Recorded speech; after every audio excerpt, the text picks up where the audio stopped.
हरि ओम तत् श्रीमते रामचंद्राय नमः। ओम नमः परमहंसास्वादित चरण कमल चिन्मकरंदाय भक्त जनमानस निवासाय श्री रामचंद्राय। वागीशायस्य वदने लक्ष्मीर्यस्य च वक्षसि यस्यास्ते हृदये संवित्तं नृसिंहमां भजे। विश्वसर्ग विसर्गादिनवलक्षणलक्षितं श्रीकृष्णाख्यं परं धाम जगद्धाम नमामि तत्। कृष्णाय वासुदेवाय हरे परमात्मने प्रणतक्लेशनाशाय गोविन्दाय नमो नमः। नारायणं नमस्कृत्य नरं चैव नरोत्तमं देवीं सरस्वतीं व्यासं ततो जयमुदीरयेत्। यं प्रव्रजन्तमनुपेतमपेतकृत्यं द्वैपायनो विरहकातराजुहाव पुत्रेति तन्मयतया सर्वोऽभिनेदु स्तं सर्वभूतहृदयं मुनिमानतोऽस्मि। प्रह्लाद नारद पराशर पुण्डरीक व्यासाम्बरीश शुक शौनक भीष्मदाल्य रुक्माङ्गदार्जुन वशिष्ठ विभीषणादीन् पुण्यानि मां परं भागवतान् नमामि। सीतानाथ समारम्भां श्रीरामानन्दादिमध्यमाम् अस्मदाचार्यपर्यन्तां वन्दे गुरुपरम्पराम्। गुरुर्ब्रह्मा गुरुर्विष्णु गुरुर्देव महेश्वरः गुरुर्साक्षात् परब्रह्म तस्मै श्री गुरुवे नमः। भक्त भक्ति भगवंत गुरु चतुर्नाम पद बंदन किए नाशे विघ्न चार जुगन में भक्त जे तिनके पद की धूरी सर्वसु सिर धरि राखी हो मेरी जीवन मूरी।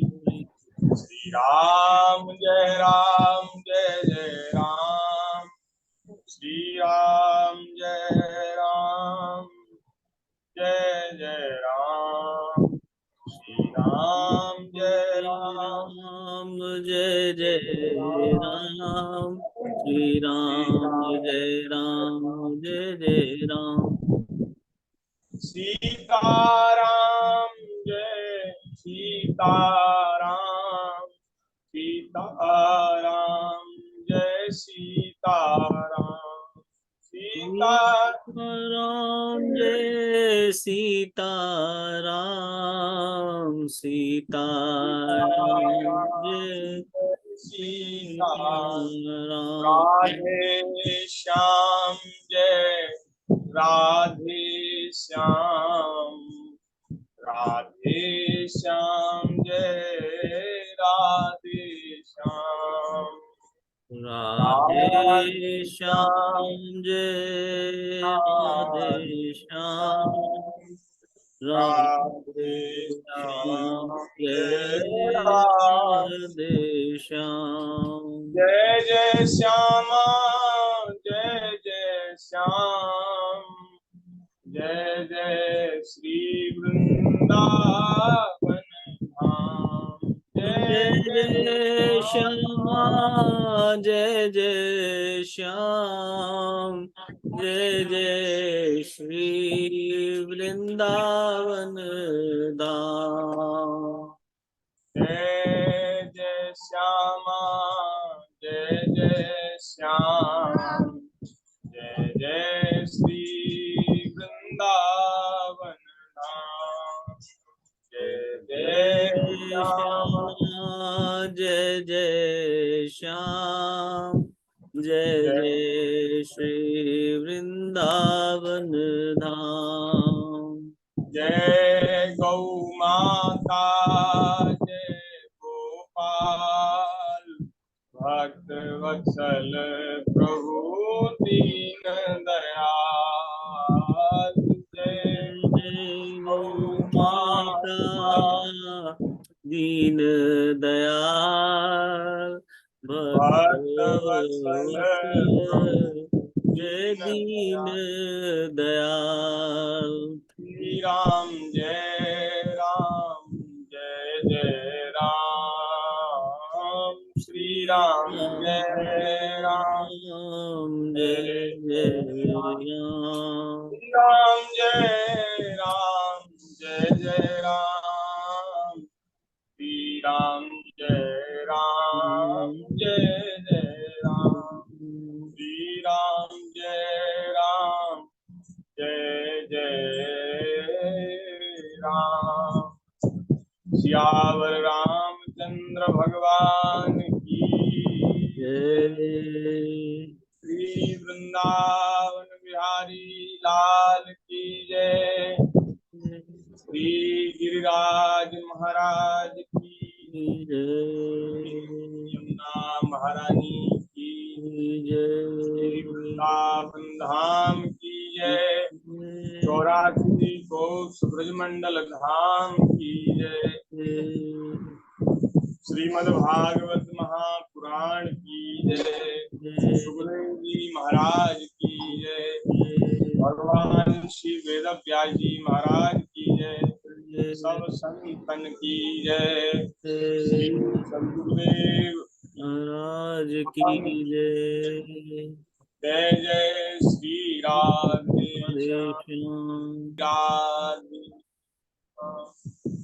नारायण नारायण नारायण। हरि शरणम भक्त वांछा कल्पतरु भक्त वत्सल शरणागत वत्सल दीन बंधु दया सिंधु असंख्येय कल्याण गुणगण निलय अकारण करुणा वरुणालय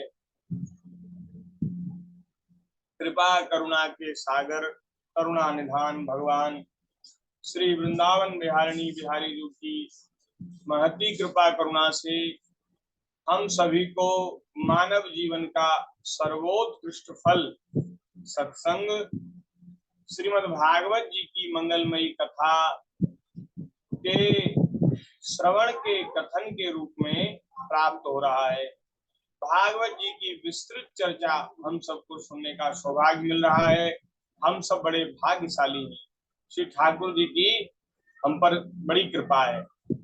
84 कोस ब्रज की भूमि में से बैठ करके भागवत जी का आश्रय लेकर के हम कुछ कहने का निवेदन यहाँ से कर रहे हैं और आप सब लोग अपने अपने घरों में बैठ करके विज्ञान का सदुपयोग करते हुए इस भागवत जी की रसमयी कथा का रसास्वादन कर रहे हैं। ये श्रीमद् भागवत जी साक्षात श्री कृष्ण का वांग्मय स्वरूप है। साक्षात ठाकुर जी हैं।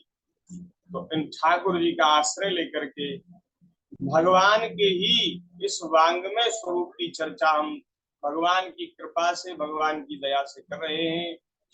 नहीं तो हम तो अल्प बुद्धि बिल्कुल बेसमझ मूर्ख व्यक्ति हैं। हम भगवान की चर्चा करना कहाँ जाने। बड़े बड़े ऋषि मुनि महात्मा बड़े बड़े संत महापुरुष वे भगवान की चर्चा करते हैं। उनकी सामर्थ्य है। हम तो जो कुछ कह रहे हैं इनकी कृपा से ही अंतर्यामी रूप से बैठ करके ठाकुर जी हृदय में जो कुछ बुलवा रहे हैं वो गुरु कृपा से हम कहने का प्रयास कर रहे हैं, कह रहे हैं।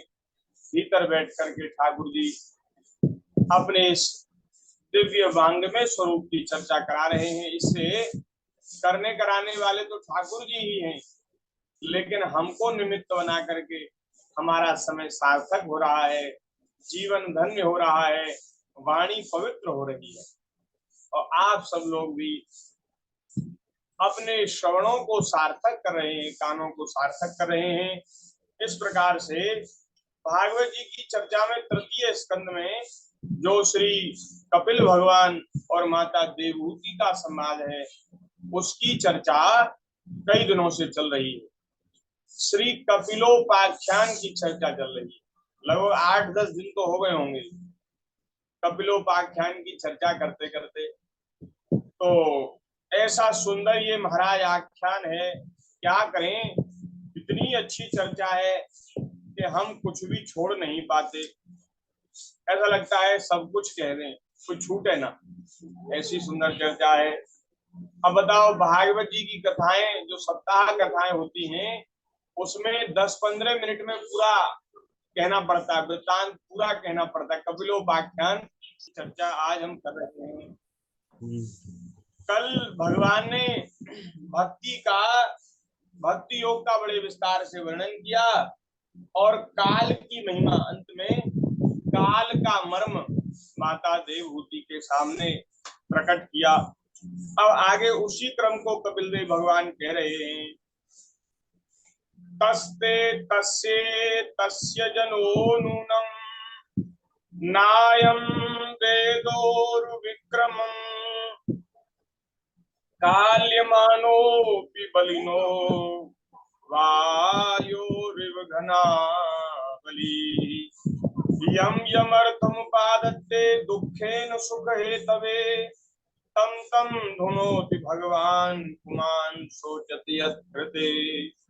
श्री कपिल देव भगवान कहते हैं, माता जी, जिस प्रकार वायु के द्वारा उड़ाया जाने वाला मेघ समूह उसके बल को नहीं जानता, उसी प्रकार यह जीव भी बलवान काल की प्रेरणा से भिन्न भिन्न योनियों में, अवस्थाओं में भ्रमण करता रहता है, किंतु उसके प्रबल पराक्रम को नहीं जानता। जो काल की जो महिमा है, जो पराक्रम है, उसको नहीं जानता। ये काल भगवान हमारी सारी अभिलाषाओं, सारे मनोरथों पर पानी फेर देते हैं। जीव सुख की अभिलाषा से बड़ा कष्ट सहन करके और वस्तुओं का संग्रह करता है, वस्तुओं की प्राप्ति करता है।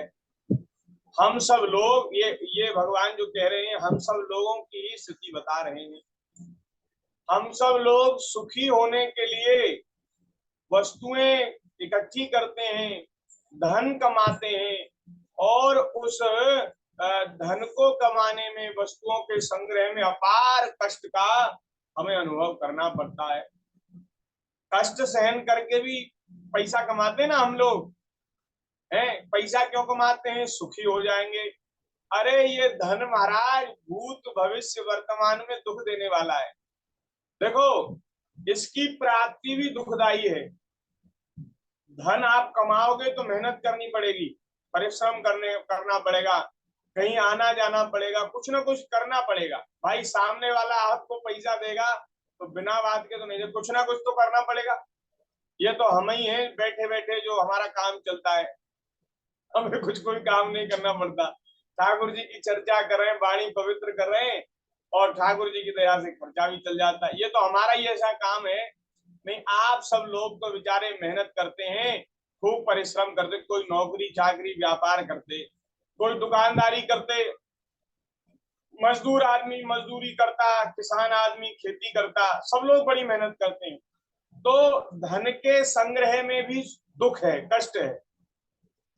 और महाराज परिश्रम भी किया जाता है, लेकिन कभी कभी हमारा परिश्रम जो असफल हो जाता, विफल हो जाते हैं। परिश्रम करने के बाद भी हमें जो उपलब्धि होनी चाहिए थी वो नहीं होती। ऐसा होता है ना, बोले अरे घाटा हो गया भाई, क्या करें, काम तो किया था लेकिन उसमें घाटा हो गया। लेकिन अगर उसमें फायदा भी हो जाए, लाभ भी हो जाए, और हमें 4 पैसा बच भी जाए, तो उसके संग्रह करके रखने में कष्ट है।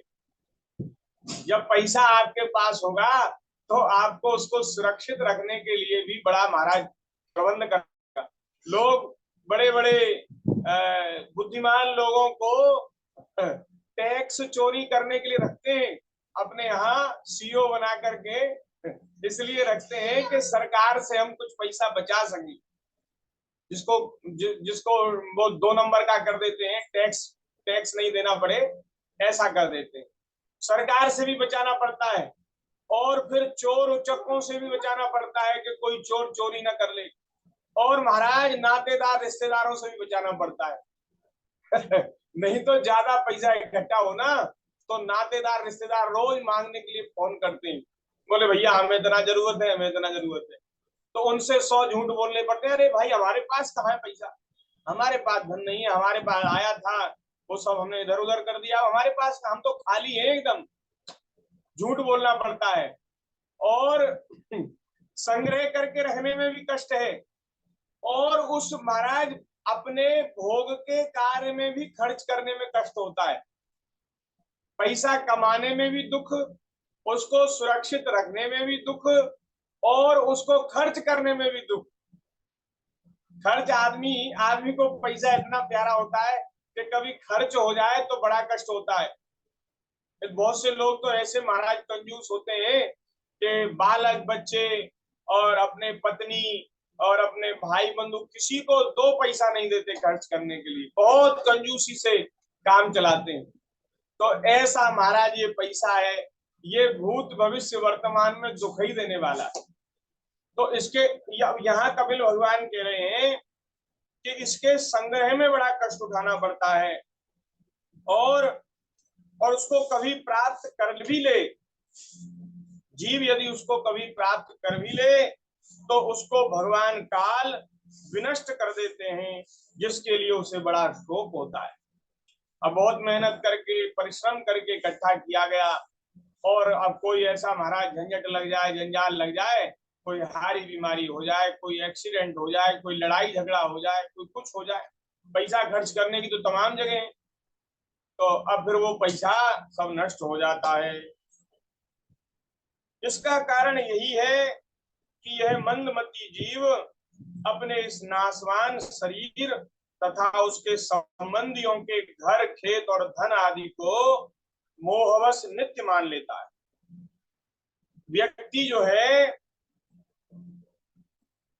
अपने शरीर को और शरीर से संबंध रखने वाले स्त्री पुत्रादि को और घर खेत को धन को नित्य मान लेता, ये सब नष्ट होने वाला है, लेकिन हम लोग इस प्रकार इन सब चीजों का संग्रह करते हैं जैसे ये हमेशा हमारे साथ रहेंगे। सब कुछ नाशवान है, कहां तक कहें एक ना एक दिन ये शरीर भी हमारा साथ छोड़ देगा, तो शरीर के जो संबंधी हैं वे तो कहां तक हमारे साथ रहेंगे, कब तक रहेंगे, सब कुछ नाशवान है। इसलिए नित्य मान लेता है ना, इसलिए इसके नष्ट होने में व्यक्ति को बड़ा दुख उठाना पड़ता है। इस संसार में यह जीव जिस जिस योनि में जन्म लेता है उसी उसी में आनंद मानने लगता है और उससे विरक्त नहीं होता। ऐसी भगवान की माया है। हम तो मनुष्य बने हुए हैं, हम सोचते हैं हम बड़े सुखी हैं। अरे जो पशु पक्षी की योनियों में पड़े हुए जीव है ना, वे भी अपने आप को बादशाह समझते हैं। वे कहते हैं हमसे ज्यादा सुखी तो कोई है ही नहीं। पशु पक्षी गधा घोड़ा कुत्ता सुगर वे भी उन योनियों में सुख की अनुभूति करते हैं। ऐसी भगवान की माया है, और उनको अपने प्रारब्ध के अनुसार सुख दुख वहां प्राप्त होता रहता है, और जिस जिस योनि में जाता है वहां उससे विरक्त नहीं होता। विरक्त होना समझते हैं, विरक्त होना मतलब अब ये शरीर संसार अच्छा न लगे और ऐसा लगे कि भैया अब यहाँ से चलो, ये शरीर संसार ये तो बड़ा दुखमयी है, बड़ा कष्ट में है, यहाँ कोई सार नहीं, कोई सुख नहीं, ये नाशवान संसार निरंतर नाश को प्राप्त हो रहा है, नष्ट हो रहा है, इसलिए अब हमें यहाँ नहीं रहना। चल चल रे हंसा राम सिंधु में, चल रे राम जी के पास चल। इसको वैराग्य होना कहते हैं। लेकिन हम लोग, और हम ही लोग नहीं, संसार के सभी प्राणी जिस जिस योनि में जाते हैं वहां वहां वे सुख का अनुभव करने लगते हैं। यह भगवान की माया से ऐसा मोहित हो रहा है कि कर्मवश नारकीय योनियों में जन्म लेने पर भी वहां के विष्ठा आदि भोगों में ही सुख मानने के कारण उसे भी छोड़ना नहीं चाहता। ये जीव इतना माया से मोहित है कि जो विष्ठा भोजी जो पशु पक्षी हैं उनकी योनियों में जाकर के भी वहां ऐसा मन लग जाता है कि उसे भी नहीं छोड़ना चाहता। यह मूर्ख अपने शरीर, स्त्री, पुत्र, ग्रह, पशुधन आदि और बंधु बांधवों में अत्यंत आसक्त होकर उनके संबंध में नाना प्रकार के मनोरथ करता हुआ अपने को बड़ा भाग्यशाली समझता है। सब आदमी ये सोचते हैं कि हम तो बड़े भाग्यशाली, हमारे जैसा सुख तो कोई भोग ही नहीं रहा, हम बड़े सुखी हैं। इनके पालन पोषण की चिंता से इसके संपूर्ण अंग जलते रहते हैं और महाराज तमाम तरह की वासनाएं इसके अंतःकरण में होती हैं और उन वासनाओं की पूर्ति के लिए ये पाप कर्म करने में भी हिचकता नहीं है, संकोच नहीं करता। ऐसी ऐसी लोगों ने अपने मन में इच्छाएं पाल रखी हैं कि वो ईमानदारी से सत्य का पालन करते हुए उनको वे पूरी हो जाए, ये उनको संभव नहीं लगता। इसलिए उनको बेईमानी करके, असत्य बोल के, पाप करके, चोरी करके भी लोग पूरा करना चाहते हैं। ऐसी ऐसी वासनाएं लोगों के अंतःकरण में रहती हैं। ये क्या है? ये भैया भगवान की माया ही है। माया से जीव ऐसा मोहित हो रहा है कि वो पाप करने में भी संकोच नहीं करता, तरह तरह के पाप करता है और उसका मन घर गृहस्थी के दुख प्रदान कपट पूर्ण कर्मों में लिप्त हो जाता है। लिप्त क्यों हो जाता है कि एक तो जो बच्चे होते हैं ना, बच्चे बालकों की मीठी मीठी जो बोली होती है उसमें आदमी का मन एकदम डूब जाता है। बेचारा दिन भर मेहनत करता है और दिन भर दुख उठाता है, पैसा कमाने में, आजीविका चलाने में उसको बड़ा श्रम करना पड़ता है और मन में वो दुखी भी होता है। कभी कभी तो उसके मन में भी आता है कि अरे सब छोड़ो जंजाल, काशी चलो, बनारस चलो, वहां गंगा जी के तट पर बाबा विश्वनाथ की नगरी में रह करके भजन करेंगे, तो सब बेकार है जंजाल। लेकिन जब धारा थका हुआ घर आता है और उसकी गृहिणी धर्म पत्नी महाराज बड़े मीठे वचनों से उसका स्वागत सत्कार करती है और बच्चे आकर के पिताजी पिताजी पिताजी आ गए, पिताजी आ गए ऐसा कहकर उसकी उंगली पकड़ लेते, उसके पैर पकड़ लेते। ओहो महाराज, इतने सुख का अनुभव करता है आदमी कि दिन भर के सारे झंझट और सारा परिश्रम वो एकदम मुक्त हो जाता है, सारे परिश्रम भूल जाता है, दिन भर के सारे कष्ट भूल जाता है। और ये जो स्त्री है, अपनी पत्नी, स्त्री और बाल बच्चे, उनके सुख में ऐसा मगन हो जाता है कि दुख पाता है फिर भी ऐसी रस्सी से बंधा है कि वो छोड़ नहीं सकता, कहीं जा नहीं सकता। ऐसी संसारी व्यक्ति की ऐसी हालत है। ये जो भगवान से विमुख है ना, उनके लिए ऐसा भगवान कपिल देव भगवान कह रहे हैं। जो घर गृहस्थी में रहकर के भी भगवान का आश्रय जिन्होंने स्वीकार कर लिया है, ठाकुर जी की शरण में जो रहते हैं, जो भगवान के बन गए हैं, उनको तो फिर हर घड़ी आनंद ही आनंद है। उनके लिए ये बात नहीं है, ये तो संसारी विषयी जीवों के लिए जो भगवान से विमुख हैं और घर गृहस्थी में अपने बच्चों के लालन पालन में ही अपना पूरी शक्ति लगा रहे हैं। कैसे घर गृहस्थी का पालन हो, कैसे हमारे बालक बच्चे योग्य बन जाएं, अच्छी तरह पढ़ लिख जाएं और उन्हें लोक से परलोक से कोई लेना देना नहीं है। ऐसे लोगों की ये गति बता रहे हैं भगवान। महाराज भगवान कह रहे हैं उस समय बहुत सावधानी करने पर भी यदि उसे कभी किसी दुख का प्रतिकार करने में सफलता मिल जाती है तो उसे ही वह सुख सा मान लेता है। कभी कभी दुखों से छूटने को ही हम सुखी होना मान लेते हैं। जैसे कोई रोग हो गया और रोग से बड़ा दुखी था, अब रोग की चिकित्सा हो गई, ठीक हो गया रोग, तो हमने मान लिया कि हम सुखी हो गए। बहुत परेशान थे, घर मकान अच्छा नहीं था, बड़े परेशान थे, बड़े दुखी थे, अब भगवान की दया से घर मकान हो गया, तो उसको ही हमने सुख मान लिया। जो दुख है और उस दुख के नष्ट होने को ही मनुष्य सुख मान लेता, और अलग से कोई सुख नहीं है। यहाँ संसार में कोई अलग से सुख नहीं है, बस दुख के अभाव को ही संसार के मनुष्य सुख मान लेते। जहां तहां से भयंकर हिंसा वृत्ति के द्वारा लोगों को कष्ट देकर, प्राणियों को दुखी करके भी धन संचय करके यह ऐसे लोगों का पोषण करता है जिनके पोषण से नरक में जाता है। एक बात ऐसी शास्त्रों में आई है कि जो व्यक्ति केवल अपने ही परिवार के लिए कमाता है और अपना ही पेट भरने के लिए जो अन्न पकाता है, बोले वो तो पाप खाता है, अधर्म कमाता है। भाई केवल अपने लिए नहीं, केवल अपने पूरी सृष्टि के बारे में विचार करो, पूरी सृष्टि के सुख के बारे में हम लोगों को विचार करना चाहिए। केवल हम ही सुखी हो जाएं और हमारा ही सब कुछ काम बढ़िया चलता रहे और केवल हम ही खूब आनंद से विषय भोगों का भोग करें, ये नहीं, सभी सुखी रहें, ऐसी भावना मन में रहनी चाहिए। और हम अपना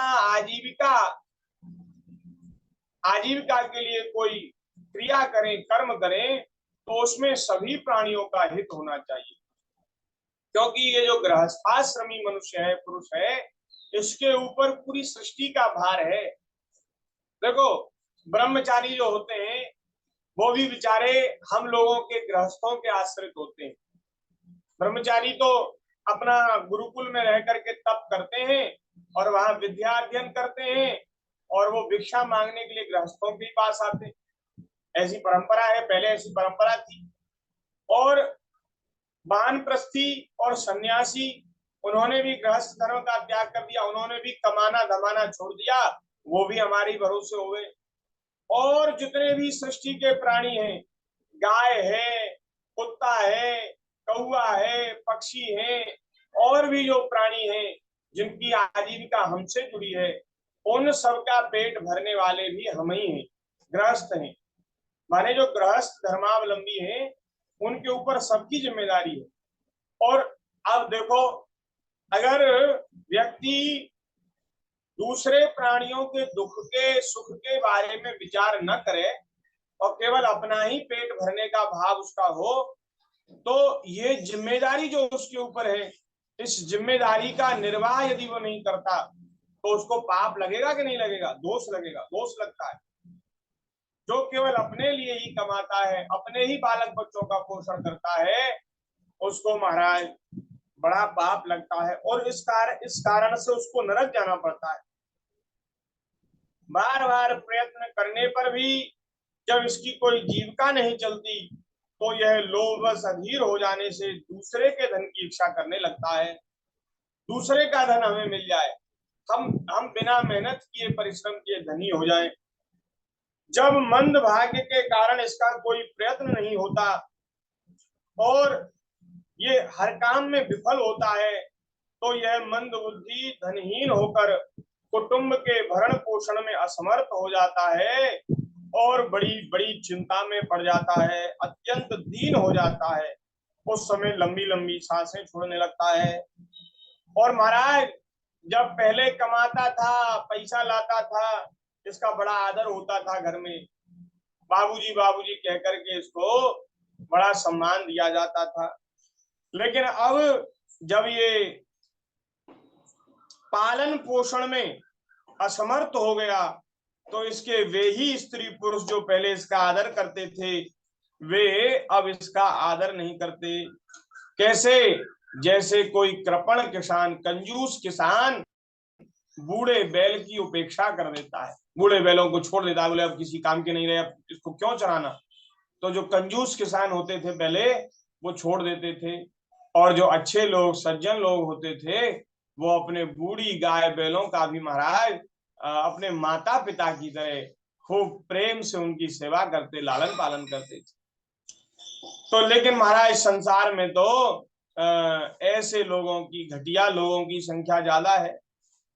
अब अब तो महाराज सेवा करने वाले लोग तो बड़े कम रह गए। अब तो माता पिता से काम निकाल लिया और काम निकल गया, नौकरी चाकरी लग गई, शादी ब्याह हो गया।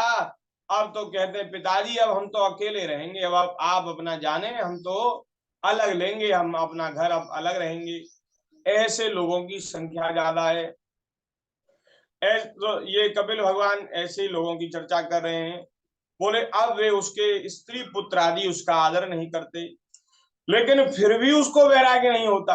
अगर बुढ़ापे में भी किसी को वैराग्य हो जाए तो ये भी बड़ी भगवान की कृपा है। संसार का ये स्वार्थ का खेल देखकर कह रहे देखो, जब हमारे शरीर में सामर्थ्य थी, हम कमाते थे, तो ये लोग बड़े प्रेम से रहते थे, और आज ये एकदम फूटी आंख नहीं सुहा रहे हम इनको, है एक मीठी मीठी बात नहीं करते। तो ऐसी स्थिति देख करके तो कम से कम वैराग्य होना चाहिए। लेकिन महाराज ये ऐसा आसक्ति की डोरी में बंधा हुआ मनुष्य, इसको वैराग्य नहीं होता। ऐसा वैराग्य होना चाहिए, अरे संसार तो मिथ्या है, दुख में है, अरे भैया भगवान ही हमारे अपने हैं, हितैषी हैं। बताओ इतना समय बीत गया, हमने ठाकुर जी का भजन नहीं किया, इन संसार के स्वार्थी सगे संबंधियों के पीछे हमने अपना अमूल्य जीवन नष्ट कर दिया। ऐसा वैराग्य होना चाहिए, मन में ग्लानि होनी चाहिए, पश्चाताप होना चाहिए, लेकिन नहीं होता। आसक्ति के कारण उसको वैराग्य नहीं होता। जिन्हें उसने स्वयं पाला था वे अब उसका पालन नहीं कर पा रहे। वृद्धावस्था के कारण इसका रूप बिगड़ गया, शरीर रोगी हो गया, अग्नि मंद पड़ गई, जठराग्नि मंद पड़ गई, और भोजन और पुरुषार्थ दोनों कम हो गए। मरने की अवस्था में ये घर में पड़ा रहता है, और कुत्ते की भांति, यहां लिखा है महाराज, कुत्ते की भांति स्त्री पुत्र आदि के अपमान पूर्वक दिए हुए टुकड़ों को खा करके यह जीवित रहता है।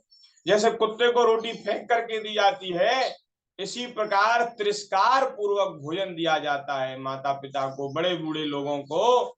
और महाराज ये उनकी रोटी पर टुकड़े पर पलता है, हैं, और अपना निर्वाह करता है।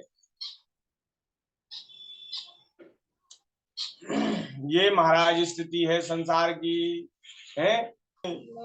झूठी देखी प्रीत जगत में, झूठी देखी प्रीत, जिनके लिए हमने अपना जीवन नष्ट कर दिया, वे अब एक मीठी बात हमसे बोलना नहीं चाहते, वे हमें देखना नहीं चाहते। ये स्थिति है संसार की। सब स्वार्थ का खेल है भैया, है। यहाँ सब स्वार्थ मीत सकल जग माही, स्वार्थ के मित्र हैं।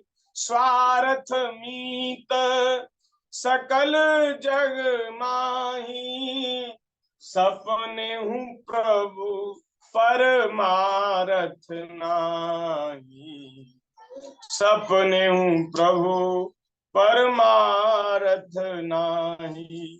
सुर नर मुनि सबके यह रीति, स्वार्थ लागी करहीं सब प्रीति।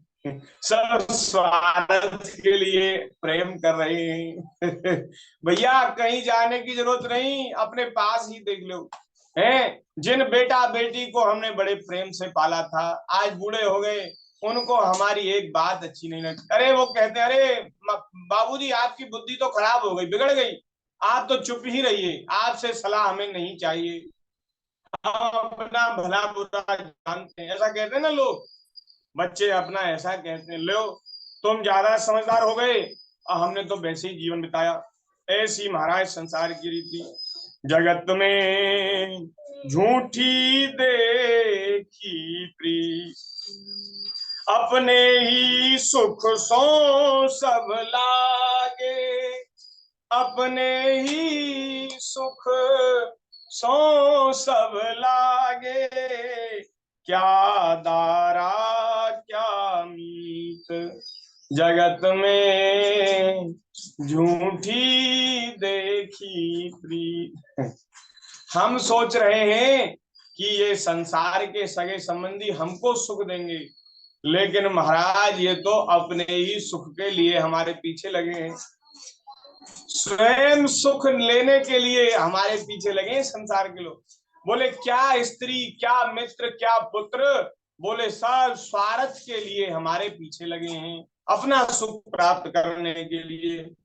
अपने ही सुख सो सब लागे, क्या दारा क्या मीत, जगत में झूठी देखी प्रीत।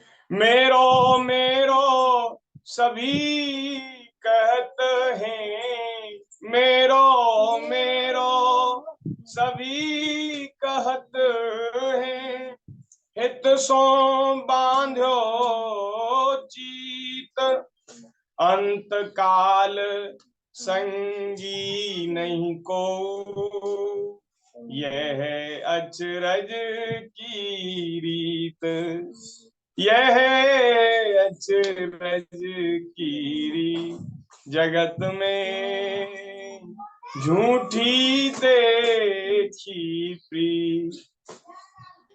सभी कहते हैं मेरा है, और उन्होंने हमारे चित्त को बड़े प्रेम से बांध रखा है। हम भी समझते हैं भाई ये हमसे बड़ा प्रेम करते हैं और हम हमारे बिना तो ये जीवित ही नहीं रह पाएंगे, लेकिन अंत काल संगी नहीं को, जब हमारा शरीर एकदम नष्ट हो जाता है, शमशान जब शमशान की भूमि में जाने लगता है, तो फिर वहां हमारा कोई संगी साथी नहीं।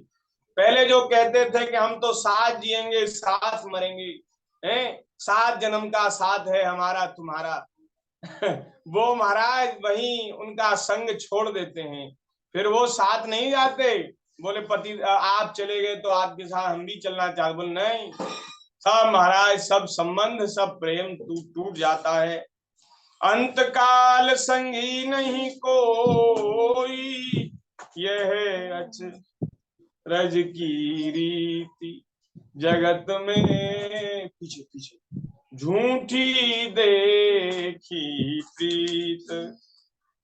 श्री गुरु नानक देव जी का पद है, गुरु नानक देव जी का पद है, वे कह रहे हैं मन मूरख अजहू नहीं समझत, मन मूरख अजहू नहीं समझत, सिख दे हारो नीक, नानक भव जल पार करे सोई, जो गावे प्रभु के गीत, नानक भव जल पार करे सोई, जो गावे प्रभु के गीत, जगत में झूठी देखी प्रीत। श्री वृंदावन बिहारी लाल की जय। संसार की ऐसी प्रीति है, आहा, इसलिए भैया हे तू रहित जग जुग उपकारी, तुम तुम्हार सेवक, हे तू रहित जग जुग उपकारी, तुम तुम्हार सेवक असुरारी।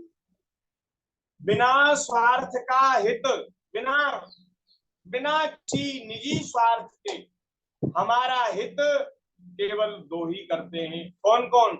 एक तो श्री ठाकुर जी और एक ठाकुर जी के जन, संत जन, भक्त जन, और सब महाराज सब संसार का जो प्रेम है सब महाराज स्वार्थ का प्रेम है। सुर नर मुनि सबके यह प्रीति, स्वार्थ लाग करई सब प्रीति, स्वार्थ मीत सकल जग माही, सपने प्रभु पर मारत नाही। तो महाराज ये स्वार्थ की दुनिया, मतलबी दुनिया, इसमें इतना ही संबंध रखो, इतनी ही आसक्ति रखो जितने से हमारा प्रयोजन सिद्ध हो जाए, जितने से काम चल जाए उतना संसार में आसक्ति रखो। काम केवल व्यवहार चलना चाहिए। एक बात सोचो कि जो दूसरे लोग हैं वे भी हमसे अपना काम ले रहे हैं, तो हमें उनकी भी इच्छा पूरी करते रहनी चाहिए और अपना भी जो काम है वो निकालते रहना चाहिए। और सबको ये मानना चाहिए कि संसार के लोग अपने नहीं हैं, इन्होंने तो महाराज ये झूठे प्रेम की डोरी, रस्सी ऐसी बांध दी है जिससे हम इनके बंधन में बंध जाएं, इसलिए इन्होंने हमको बांध रखा है। बाकी संसार से उतना ही काम रखो जितना प्रयोजन है, और नहीं तो अपना मन श्री ठाकुर जी में लगा दो। संसार के लोग हमारा तन चाहते हैं, धन चाहते हैं, और हमारे ठाकुर जी हमारा मन चाहते हैं। हमसे गड़बड़ी ये हो गई कि हमने तन धन मन सब कुछ संसार में ही लगा दिया। ये हमारी कमी है, गड़बड़ी है। इस कमी को हम सुधार लें, अपना मन मनमोहन में लगा दें, अपना मन मनमोहन में लगा दें और शरीर से सबकी सेवा करते रहें। शरीर के द्वारा उपार्जित जो वस्तु है, जिसको जो चाहिए उसको देते रहें। संसार के लोग हमारा मन नहीं चाहते। आप अपने बेटा, अपनी पत्नी, अपने सगे संबंधियों को बुला करके कहो, एक दिन प्रैक्टिकल कर लो, उनसे कहो भाई देखो हमने अपना 16 आना मन आपको दिया, हमने अपना पूरा मन चित्त वित्त सब आपको दे दिया, बस अब हम बोले कुछ नहीं करेंगे, अब हम शरीर से कुछ नहीं करेंगे, बाकी हमने अपना मन तुम्हें दे दिया। महाराज हमने अपना मन पूरा आपको समर्पित कर दिया, लेकिन अब हम शरीर से कुछ नहीं करेंगे। तो घर वाले 4 दिन में आपसे परेशान हो जाएंगे। वे कहेंगे बोले महाराज हमें आपके मन की जरूरत नहीं है, हमें तो आपके तन की जरूरत है और आपके धन की जरूरत है। धन दो हमें, मन आप अपना अपने पास रखो, हमें नहीं चाहिए आपका मन। आपके मन को ओढ़े के बिछावे के क्या करें, खामे के पीमे। भाई हमें हमारा कोई काम सिद्ध नहीं होगा आपके मन से। हमें तो आपका तन चाहिए और आपका धन चाहिए। तो और देखो संसार के लोग तो 2 चीज चाहते हैं, और हमारे ठाकुर जी क्या चाहते हैं? भगवान ना हमारा धन चाहते, ना भगवान हमारा तन चाहते, भगवान हमारा मन चाहते। भगवान का सच्चा, भगवान की सच्ची पूजा है भगवान का स्मरण कर लेना, ठाकुर जी का स्मरण कर लेना, उनको अपना मान लेना, भाई यही सबसे बड़ी सेवा है भगवान की। तो भगवान को स्मरण करते रहो। अब बंटवारा कर दो, संसार को चाहिए तन धन, तो इनको संसार को तन और धन दे दो, और हमारे ठाकुर जी को चाहिए मन। तो 3 चीजें हैं, उनमें से जो चीज भगवान को चाहिए वो भगवान को दे दो, जो संसार को चाहिए वो संसार। झगड़ा खत्म, फिर कोई झगड़ा ही नहीं है। झगड़ा ये है कि हमने सारी चीजें संसार को ही दे दी है। भगवान कह रहे हैं भाव का घूम खाऊ में भाव ही बस सार है, भाव से मुझको भजे तो भव से बेड़ा पार है।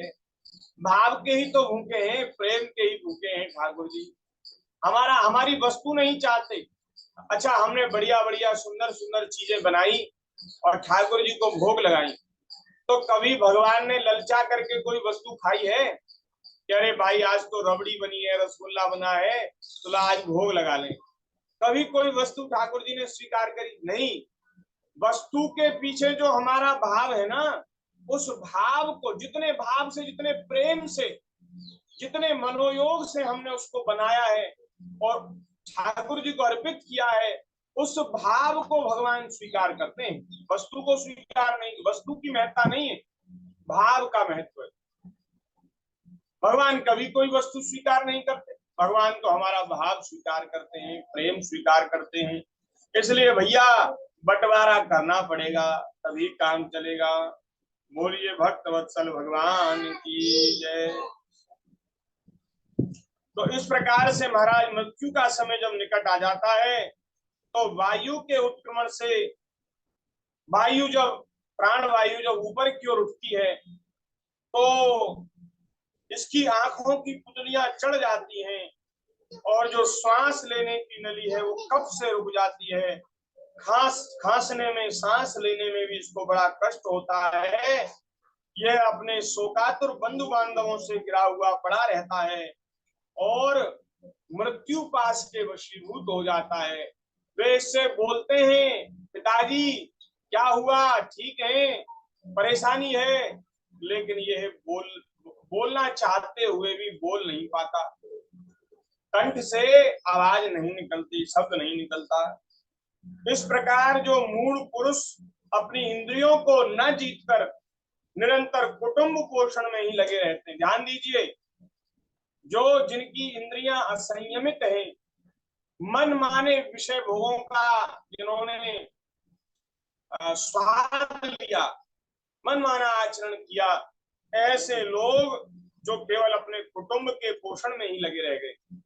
संसार के लोग तो कहते हैं, हमने तो सुना है कि अरे महाराज सबसे बड़ा धर्म तो अपने परिवार का भरण पोषण है, ऐसा लोग कहते हैं। अरे सबसे बड़ा धर्म भरण पोषण नहीं है, ये तो पशु पक्षी भी कर रहे हैं।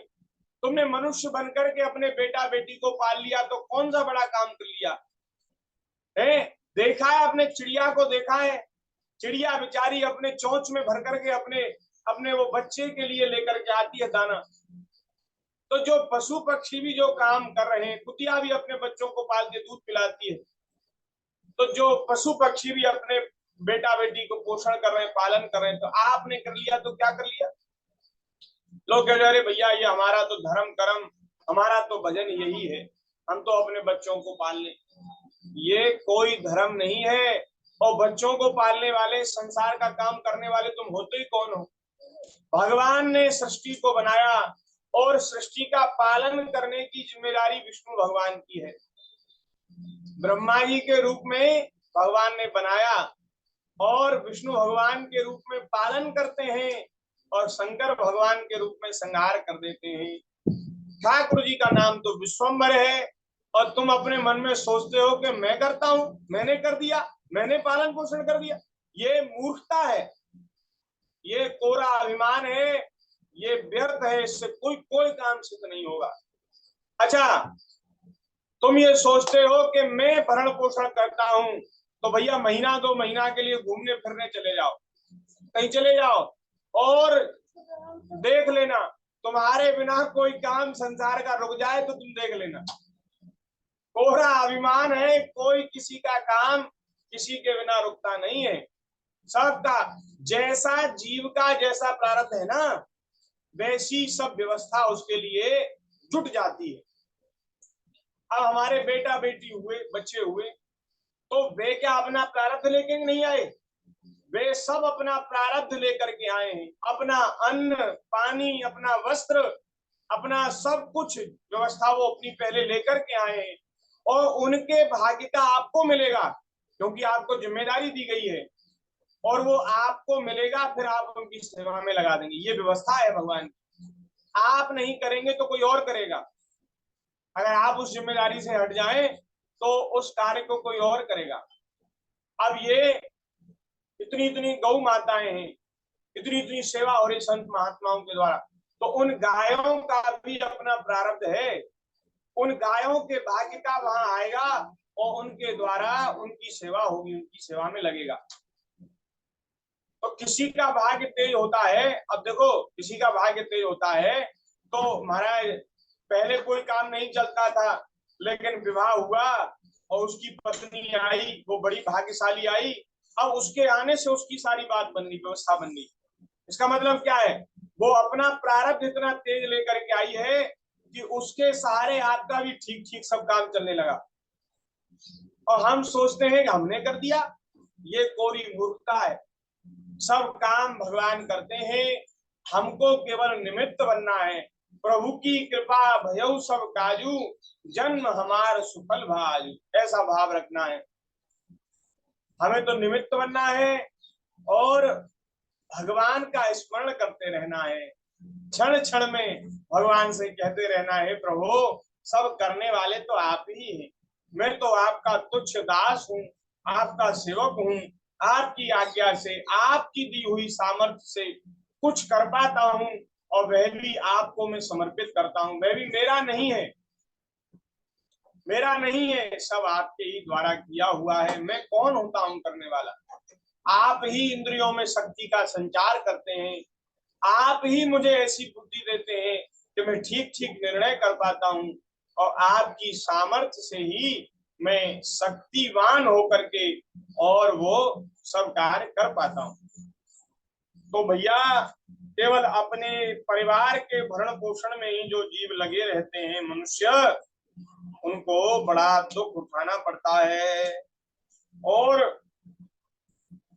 वे अत्यंत वेदना से अचेत होकर के रोते हुए सुजनों के बीच मृत्यु को प्राप्त होता है। और इस अवसर पर उनको लेने यमराज के दो दूत आते हैं, जो बड़े भयंकर और बड़ी लाल लाल आंखों वाले, क्रोध की आंखों वाले होते हैं।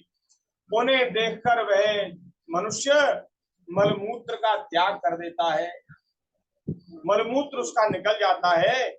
यमदूत उसे यातना देह में डाल देते हैं, और फिर जिस प्रकार कोई सिपाही किसी अपराधी को ले जाए, उसी प्रकार उसके गले में रस्सी बांधकर यमलोक की लंबी यात्रा में उसे जबरदस्ती ले जाते हैं।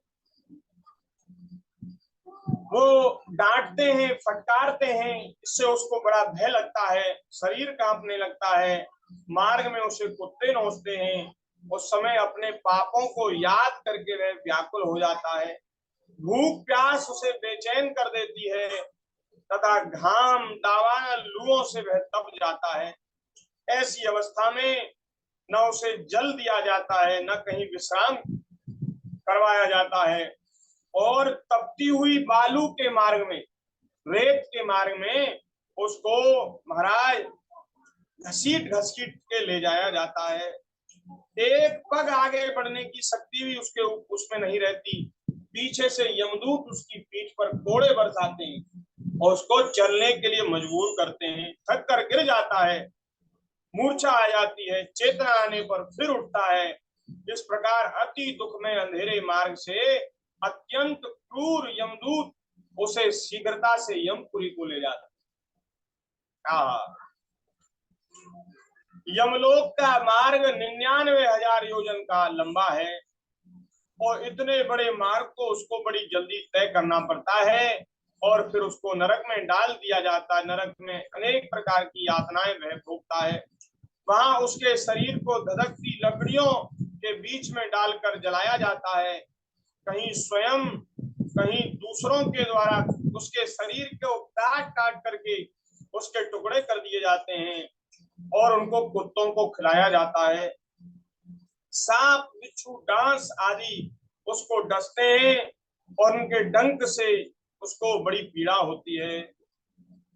उसे हाथियों से चिरवाया जाता है, पर्वत शिखरों से गिराया जाता है, जल और गड्ढे में डाल करके बंद कर दिया जाता है। ये सब यातनाएं तथा इस प्रकार तामिश्र, अंध तामिश्र और रौरव आदि नरकों की और भी अनेक यातनाएं स्त्री हो या पुरुष, उस जीव को पारस्परिक संसर्ग से होने वाले पाप के कारण भोगनी ही पड़ती है। इस प्रकार अनेक कष्ट भोगकर अपने कुटुंब का ही पालन करने वाले अथवा केवल अपना ही पेट भरने वाले उस पुरुष और उन कुटुंब और शरीर दोनों को छोड़कर मरने के बाद अपने किए हुए पापों के फल को उसको भोगना पड़ता है। ये महाराज उस पुरुष की स्थिति होती है जिसको और किसी के सुख दुख से कोई लेना देना नहीं। केवल जो अपना ही पेट भरने में अपनी पूरी शक्ति लगा देते हैं, प्राणियों के दुख से उनको कोई मतलब नहीं, और इस सृष्टि की व्यवस्था में जो सहायक नहीं होते उनको बड़ा कष्ट पाना पड़ता है। और वे जिन अपने संबंधियों के लिए पाप कर्म करते हैं, वे संबंधी उसके साथ नहीं जाते, उसको वह किया हुआ अपना पाप स्वयं भोगना पड़ता है। उसके फल भोग में उसके संबंधी उसका हाथ नहीं बटाते कि भाई तुमने पाप तो हमारे ही लिए किया, हमने भी तो वो अन्न खाया जो तुमने पाप से और बेईमानी से चोरी से कमाया, उस अन्न को हमने भी खाया, चलो भाई 2-4 कोड़े तुम्हें पड़े तो 2-4 कोड़े हमें भी पड़ने चाहिए। लेकिन महाराज संसार के संबंधी बड़े बड़े मतलबी हैं, वे कह देते भैया हमें कोई लेना देना नहीं तुम्हारे पाप से पुण्य से, तुम्हारा कर्तव्य है हमारा पालन करना, कहीं से लाओ कैसे भी लाओ हमें क्या मतलब, तुम्हारी जिम्मेदारी है। अब भैया तुम देख लो, ये जो पुरुष वर्ग इनकी जिम्मेदारी है घर में कमा करके लाने की, तो पुरुष वर्ग को ये विचार करना चाहिए कि हमें सत्य से ईमानदारी से कमाना है या बेईमानी से असत्य से कमाना है, क्योंकि वह बेईमानी असत्य और पाप उसका फल हमें स्वयं को भोगना पड़ेगा। एक वो कथा तो आपने सुनी है ना, वो नारद जी ने एक बार जंगल में जा रहे थे, तो एक रत्नाकर नाम का एक बड़ा भारी महाराज डाकू था, उसने पकड़ लिया। नारद जी ने कहा भाई तू क्यों पाप करता है, वो लूटपाट करता था, राहगीरों को लूट लेता था, मार देता था। नारद जी ने कहा तू क्यों पाप करता, बोले अपने कुटुंब के भरण पोषण के लिए करता हूँ, मेरे बहुत बच्चे हैं, मेरी पत्नी है, बड़ा परिवार है, इसलिए मुझे डकैती चोरी करनी पड़ती है। तो बोले भाई तू करता तो उनके लिए है, लेकिन क्या वे तेरे इस पाप के भागीदार होंगे, उनके लिए करता है, पाप का फल भोगेंगे तेरे साथ। बोले ये तो मैंने कभी पूछा ही नहीं, तो जाओ पूछ के आओ। तो बोले महाराज मैं पूछने जाऊंगा आप यहाँ से निकल जाओगे, भाग जाओगे, बड़े चतुर महात्मा हो।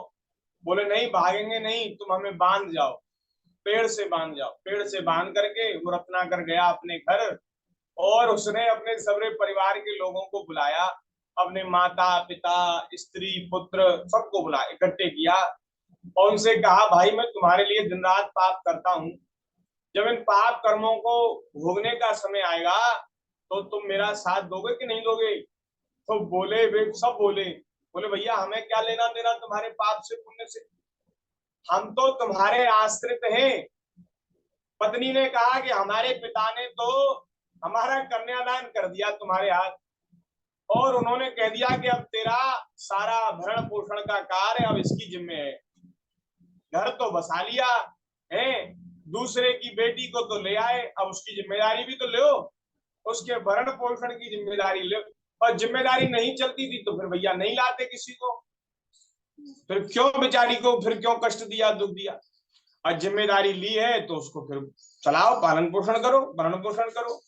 तो अब तुम्हारी जिम्मेदारी है कि तुम हमारे लिए लाओ, कहीं से लाओ कैसे लाओ हमें नहीं मालूम, हम तुम्हारा पाप क्यों भोगेंगे। बोले हम तो बिल्कुल नहीं भोगेंगे पाप तुम्हारा तुम्हारा पाप पुण्य तुम ही भोगो, हमें क्या लेना देना, हमारा तो भरण पोषण, हमने थोड़े ना कहा है कि हमारे लिए तुम पाप करो। भाई मेहनत करो, मजदूरी करो, ईमानदारी से कमाओ, और भले ही कम से कम में गुजारा कर लो, लेकिन इन वासनाओं की दुर्वासनाओं की पूर्ति के लिए पाप कर्म मत करो, क्योंकि ये वासनाओं की आग ऐसी है कि ये जितनी आप इनको पूरा करेंगे ना कि उतनी ही भड़कती जाएगी, उतना ही बढ़ती जाएगी, कभी इच्छाएं कभी पूरी नहीं होती, इच्छाएं अनंत हैं। अब भैया इच्छाओं को पूरा करने के लिए हम पाप कर्म करें, ये तो बड़ा खराब है।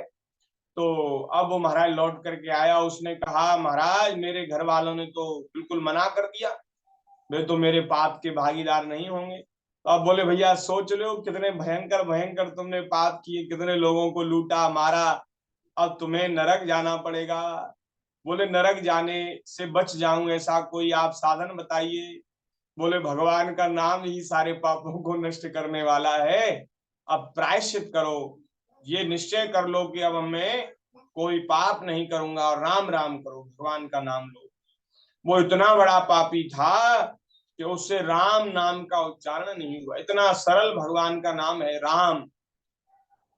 बहुत से शब्द ऐसे कठिन होते हैं कि उनको उच्चारण करना बड़ा क्लिष्ट होता है, वो महाराज एकदम जीव लड़खड़ा जाती है। लेकिन भगवान का सुंदर सीधा सरल नाम है श्री राम, श्री राम, श्री राम है। लेकिन राम नाम का उच्चारण भी उससे नहीं हुआ, क्योंकि इतने बड़े पाप उसके प्रबल थे। अब महाराज क्या बतावें, ये हमारे आंखों की देखी घटना है। एक हमारे यहाँ गांव में भी एक एक लड़की है पागल, और वो स्थिति है।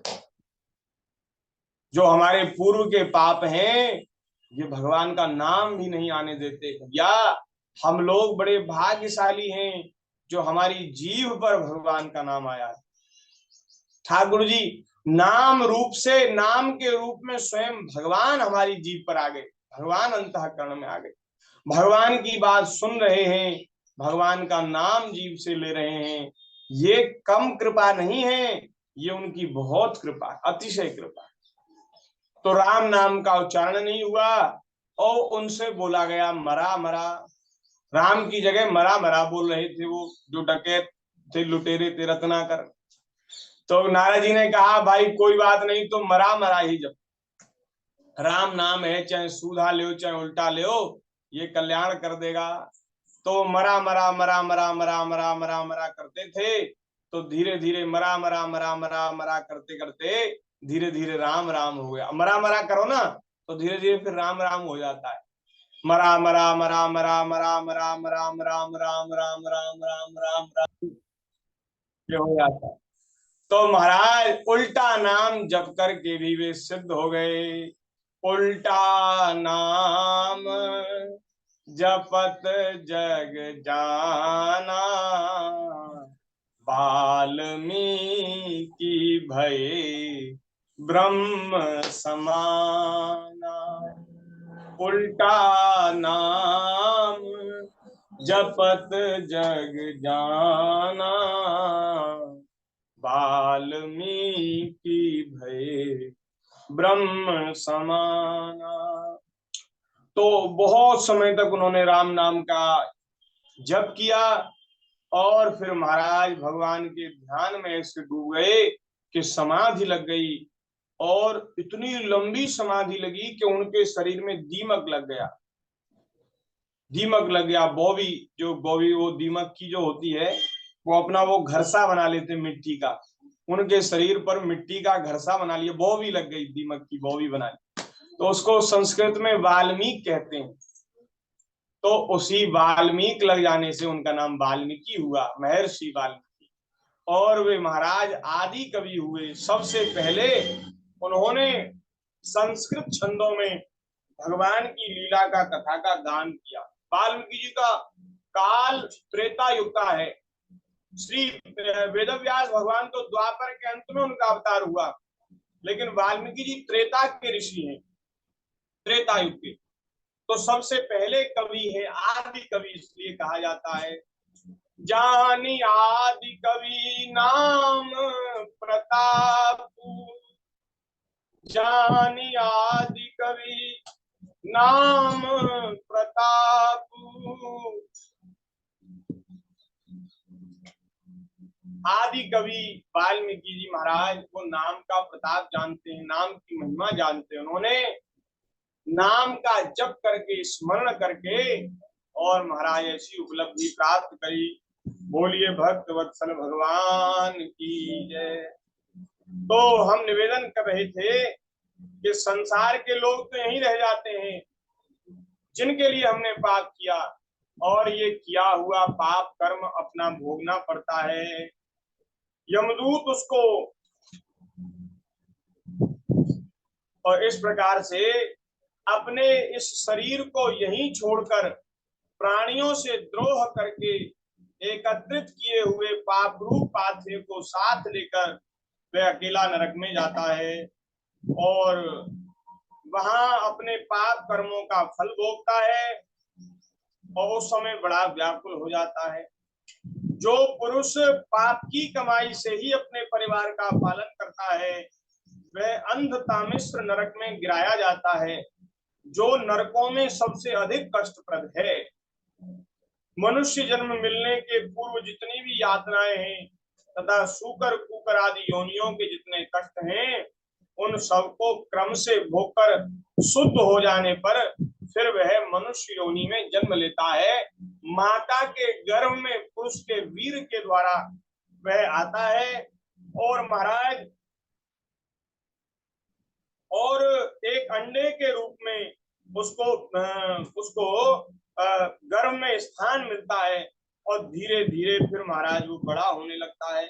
1 महीने में उसके सिर निकल आता है, 2 महीने में हाथ पांव अंगों का विभाग हो जाता है, तीसरे महीने में नख रोम अस्थि चर्म उत्पन्न हो जाते हैं, चौथे महीने में 7 धातुएं पैदा हो जाती हैं, 5वें महीने में भूख प्यास लगने लगती है, 6ठे मास में झिल्ली से लिपट के वह दाहिनी कोख में घूमने लगता है, दाहिनी बाहिनी कोख में घूमने लगता है और माता की नाभि से उसकी नाभि जुड़ी रहती है, इससे उसका गर्भ में पोषण होता है।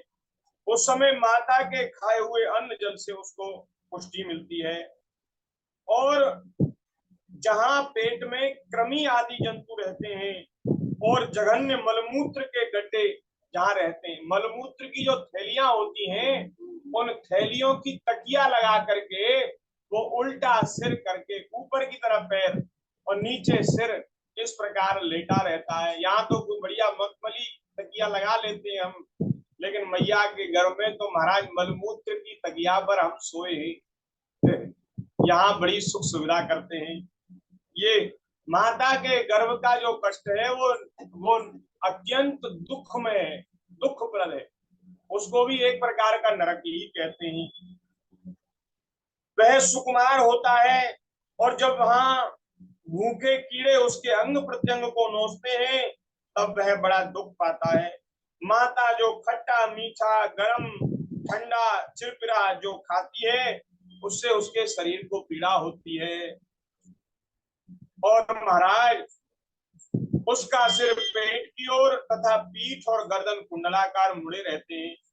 वह पिंजड़े में बंद पक्षी के समान अंगों को हिलाने डुलाने में भी असमर्थ रहता है और इस समय महाराज उसको भगवान की कृपा से स्मरण शक्ति प्राप्त होती है। अपने सैकड़ों जन्मों के कर्म उसको याद आ जाते हैं। नरकों की भयानक यंत्रणा उसके सामने नाचने लगती है, उसका दम घुटने लगता है, उसको शांति नहीं मिलती। 7वां महीना आरंभ होने पर उसमें ज्ञान शक्ति का उन्मेष होता है और महाराज तब है वहां से निकलने के लिए अत्यंत भयभीत होकर दीन वाणी से याचना करता हुआ हाथ जोड़कर भगवान की स्तुति करता है। इसको भागवत में जीव स्तुति कहते हैं। जो जीव गर्भ में जीव जो भगवान की स्तुति, ये सब हम सब ने की है। ये स्तुति इस प्रकार का दुख हम सब लोगों ने भोगा है, चाहे स्त्री हो चाहे पुरुष हो, माता के गर्भ में तो हम सबको रहना ही पड़ा है। तो सबने इस दुख का अनुभव किया है और भगवान से हम सब इस प्रकार स्तुति करके और प्रतिज्ञा करके आए हैं। क्या प्रतिज्ञा करके आए हैं? ये प्रतिज्ञा करके आए हैं, कस्माद हम विगत विक्लव उद्धरिष्य